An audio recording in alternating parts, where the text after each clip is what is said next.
Tonya Trotter, how you doing? I'm doing great. Thank you for having me. That's good. Hey, we're excited to hear the music. You guys have been doing this a while now.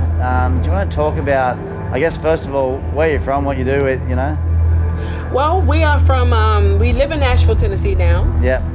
And we are a duo. Yeah. We do country, folk, Americana, gospel style music. And we're very happy to be back here at Bluesfest. Good one, hey? Husband, wife. Yeah. Husband, wife team. So you're living in the dream together. It's all in. Yeah. So by all accounts, you're singing about some real life experience and having real raw conversations through your music. Yeah. It's beautiful to experience that. From what I hear, the show the other day was amazing. But how do you go through that creative process of opening up those conversations that are sometimes hard to have in person, let alone in music? You know, that's one of the things that we have been able to really help us grow as a married couple. We've been married for 11 years. So whenever there's like a disagreement or argument, Michael usually writes a song, or I usually start to write a song and I don't finish it because I have to cook or do homeschooling with our kid, and I'm like, you finish the song. So we end up having the conversation, about the song a lot of times, and I think that's what music does. It opens up the conversation. And by having that conversation, other people can hear that conversation in a way that they may not have thought about it. Yeah. And with the music, how does that happen? Who writes the music? Does that just flow after the lyrics, or do you do? Well, interestingly enough, Michael served 2 tours in Iraq in the United States Army, and I didn't know that when we first got married, but he would write songs so fast and prolific. He's a prolific songwriter, and I found out that this is what he did.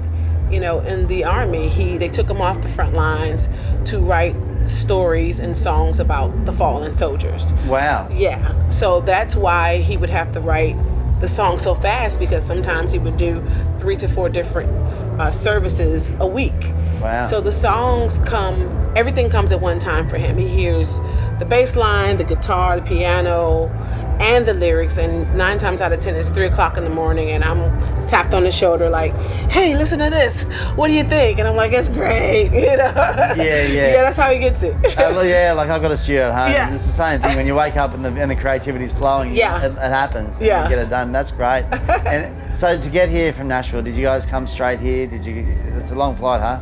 Yeah, actually it was broken up. We went from Miami to LA. Yeah. And then Nashville to Miami, then Miami to LA, and then LA here. Yeah. So it wasn't too bad. I was saying earlier that I watched 5 movies, went to sleep for 8 hours, got back up. It was like 1 hour and 51 minutes before we landed in Melbourne, because we did a show there first. How was that? It was great. It was our first time, there, and those guys really, down there being one of the most locked down cities it's like in New the York world. City, They've been locked down a lot, Yeah. so they would be loving the new music down there. It was great. And great. And then so you're up here. You're doing any more shows while you're in Australia? Well, just here. We have I think 2 more shows. Yeah. Yeah. Yeah, that's great. It's been great. And Bluesfest. It's we've been spoilt with music. We've been spoilt with talent. Have you caught any new talent that you hadn't heard of from Australia? No, I'm going to. That's my plan. I've been trying to just crawl out of having jet lag. Yeah. Last 2 days, I'm like, no, I'm not going to stay in the bed.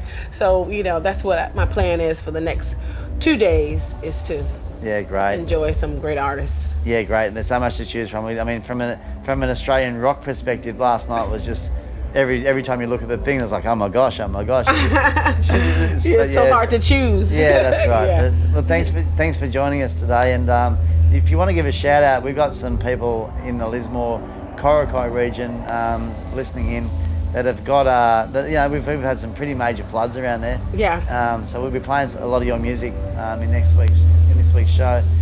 Give a shout out to the mob out there. Yes, I definitely would just tell everyone who's dealing with the floods and lost things that it's a hard time, and you just have to process what's happened, and just try to keep positivity and try to keep your head up, and know that we at the Warren Treaty, Michael and I, are praying for you. Yeah. All right, thank you. Thank you. Thanks.